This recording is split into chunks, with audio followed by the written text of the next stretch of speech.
वारी एनर्जी का IPO list हो चुका है, बट लोगों को अलॉटमेंट नहीं मिला, ऊपर से रिफंड भी नहीं आया। तो भैया अब रिफंड कैसे लाएं, और प्लस जिनके पास वारी एनर्जी है वो क्या करें, दोनों को हम कवर करेंगे आज की वीडियो में।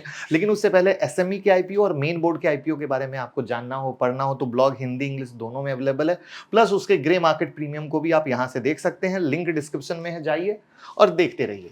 जहां तक अगर सबसे पहले तो वारी एनर्जी की बात कर लें कि भैया किसी को फ्रेश खरीदना है तो मत करिएगा, क्योंकि दो कैंडल में कोई चार्ट कुछ नहीं बताता। यहां पे देखो कोई भी हाई में फंसा हो तो फिर गिर गया, ठीक है। जिनके पास हो ट्रेलिंग स्टॉप लॉस खेलिए, ट्रेलिंग स्टॉप लॉस यानी कल का जो कैंडल का लिस्ट हुआ उसके लो का डालिए और ट्रेलिंग स्टॉप लॉस खेलिए। बाकी तो आप सबको बजाज हाउसिंग फाइनेंस याद होगा, ओला याद होगा। हर आईपीओ की कहानी यही होती है कि लिस्टिंग गेन देने के बाद 2-4 दिन चलता है, फिर वो फंस जाता है, फिर उसके बाद ब्रेकआउट आता है 15 से 20 दिन के बाद, या फिर कोई चार्ट पैटर्न कुछ कहता है तब स्टॉप लॉस के साथ ट्रेडिंग होती है। ना कि मार्केट में सिर्फ वाइब बन गई लेना है। तो भैया लेना है में कौन कौन फंसे, बजाज हाउसिंग फाइनेंस में फंसे, ओला में फंसे, कौन कौन फंसे में कमेंट में बता दीजिएगा। तो ये थी साफ स्पष्ट राय। अब चलते हैं किस पे, जिनको अलॉटमेंट नहीं मिला और पैसे फंस गए उसको क्या करना है। लेकिन उससे पहले चैनल को सब्सक्राइब करने में तो कोई कंजूसी ना करें, नोटिफिकेशन ऑन कर लें। और सिर्फ 3-4 दिन बचे हैं दीपावली बम्पर ऑफर का, ऐप को डाउनलोड कर लीजिए। फंडामेंटल टेक्निकल ऑप्शन सब पे 25% का डिस्काउंट मिलेगा, और साथ में वहां पर है एक इलीट मेंबरशिप जहां पे हर संडे वीडियो आती है और लाइव मार्केट अपडेट आते हैं। आप ही लोग कहते थे यूट्यूब मेंबरशिप पे अपडेट पता ही नहीं चलता है, तो वो वहां से आ चुका है। तो कोई भी मौका जाने मत दीजिए, जल्दी से ऐप को डाउनलोड कीजिए, और वहां पे हेल्प सेगमेंट भी है। तो आईपीओ रिफंड अब कैसे मिलेगा वो समझ लीजिए। मान लीजिए आपने किसी ब्रोकर जैसे जीरोधा अपस्टॉक से अप्लाई किया किसी भी आईपीओ में, ब्रोकर जस्ट आपका रिक्वेस्ट सेंड करता है एक्सचेंज को, एक्सचेंज फिर एप्लीकेशन रजिस्ट्रार को सेंड करता है, फिर रजिस्ट्रार आपके बैंक को उतना अमाउंट ब्लॉक करने को बोलता है जितना आईपीओ के लिए रिक्वायरमेंट है।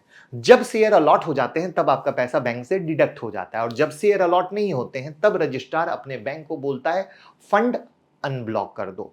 ये है प्रोसेस, ठीक है।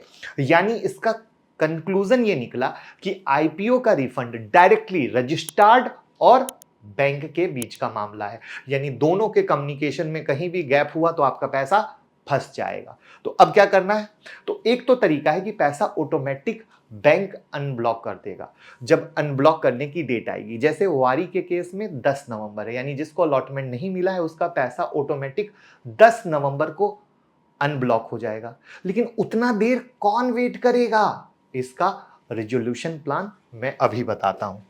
इस वीडियो को शेयर कर दीजिएगा दोस्तों, बहुत लोग परेशान हैं। तो इसमें है स्टेप 1, बैंक से चेक कीजिए if they got the instruction. मैंने बोला ना इनके पास इंस्ट्रक्शन आता है अमाउंट ब्लॉकिंग का, ठीक है। पहला तो ये बैंक के पास आता है कि भैया अलॉटमेंट नहीं मिला है, अनब्लॉक कर दिए। तो बैंक से कंफर्म कीजिए क्या इंफॉर्मेशन है, बैंक आपको बताएगा, ठीक है। और अगर नहीं तो डेट मैंने आपको बता दी वारी एनर्जी की, आप उसके आधार पर वेट कीजिए। और यहां पर सिर्फ ये वारी की कहानी नहीं है, जैसे आपका पॉइंट हो सकता है, जैसे मेरे पास मैंने कहा ना ऐप पे हमारे पास क्वेरी आती है, किसी की हमारे पास क्वेरी आई दीपक बिल्डर में पैसे फंसे हुए हैं, तो किसी के सबके अपने अपने हिसाब से कोई भी पैसे फंसे हों तो इस रूल को एज इट इज समझिएगा, रूल अलग नहीं होता है। फिर दूसरा है आईपीओ रजिस्ट्रार से कांटेक्ट करें। बैंक से जब कंफर्म हो गया, कहानी पिक्चर क्लियर हो गई और आपका सॉल्यूशन नहीं हुआ, तो आप रजिस्ट्रार के पास जाएं। मैंने कहा ना एवरी आईपीओ का क्या होता है, रजिस्ट्रार होता है जो legal documentation payment everything related to IPO देखता है। तो उनको क्या करना है, मेल करना है कि भैया हमारा ऐसा ऐसा पेमेंट को रिजॉल्व करिए, हमको पैसे वापस दीजिए।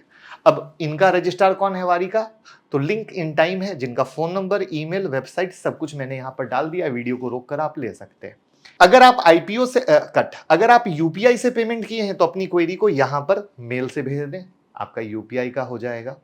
यहां पर ये एक रिस्पॉन्स है, हमारे ऑफिस के सत्यम ने लगाया था और उसे नहीं मिला तो मेल किया, तो फिर उस पर रिस्पॉन्स आया। देखिए, dear investor, this is an acknowledge in response to your email. Please note that your subject email communication is under process and ticket ID generated for your email. तो ये मेल किया वही कि भैया कौन वेट करेगा 10 तारीख तक, तो उस पे इस तरीके से आया, तो आपको इस तरीके से रिप्लाई भी आएगा। तो सब कुछ लाइव दिखा दिया है।